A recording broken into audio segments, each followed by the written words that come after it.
सहस्रनामान्तर्गते सकलजनसेवितपदे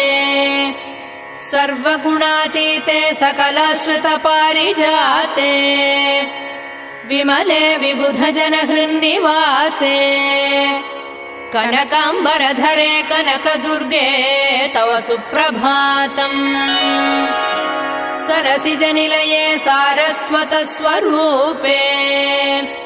लीला विनोदिनी विविधाकृते सुधाचरिते संकीर्तनादिस्वरतरङ्गान्तर्गते कनकाम्बरधरे कनकदुर्गे तव सुप्रभातम् कारुण्यालये सदा भक्तहृदय परिवेष्टिते परमपावनि प्रविमलगुणविशेषालङ्कृते मातृस्वरूपिणि ममतानुरागरञ्जिते